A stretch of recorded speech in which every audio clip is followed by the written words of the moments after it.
बिहार में ताइवानी फल लॉन्गन के बागवानी की पूरी जानकारी तो हमने आपको दे ही दी है।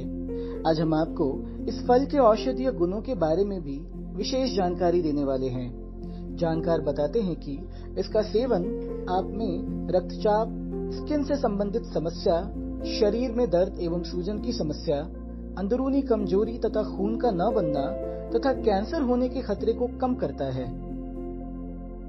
लीची के बारे में आपने सुना होगा, देखा भी होगा और खाया भी होगा, उसका लुत्फ उठाया होगा। लेकिन चूंकि लीची क्या होता है, बहुत कम समय के लिए मार्केट में और हमारे बाग में रहता है।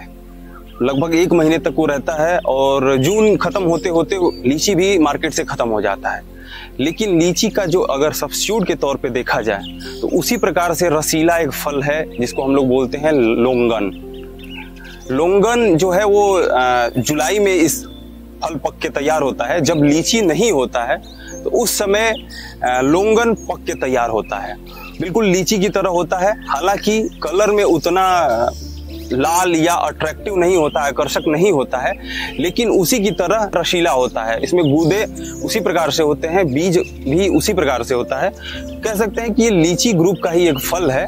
हालांकि मुख्य रूप से इसका जो ज्यादा प्रचलन है, ज्यादातर इसकी खेती है वो चीन में की जाती है। लेकिन हमारे देश में भी कि लीची अनुसंधान केंद्र है, वहाँ पर इसके बारे में काफ़ी शोध किया गया है। हमारे बिहार में भी इसकी खेती की संभावना देखी जा रही है। इसी को देखते हुए हमने कृषि विज्ञान केंद्र माधोपुर पश्चिम चंपारण में भी इसका पौधा लगाया हुआ है।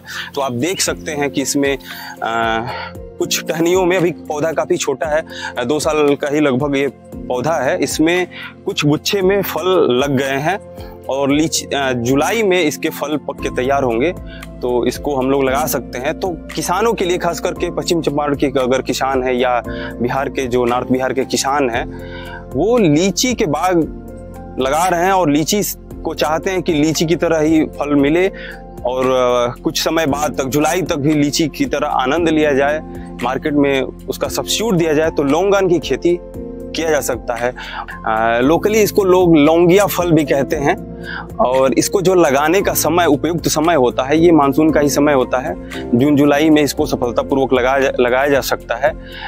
इसका जो पौधा है लीची अनुसंधान केंद्र मुशहरी मुजफ्फरपुर से प्राप्त करके इसको लगाया जा सकता है। हालांकि हम लोग भी इसको मदर प्लांट के रूप में लगाए हैं और इसको मदर प्लांट के बाद प्रयास हम लोग का भी रहेगा कि इसका पौधा यहीं पर कृषि विज्ञान केंद्र माधोपुर में तैयार किया जाए ताकि किसानों को इसका पौधा उपलब्ध कराया जा सके।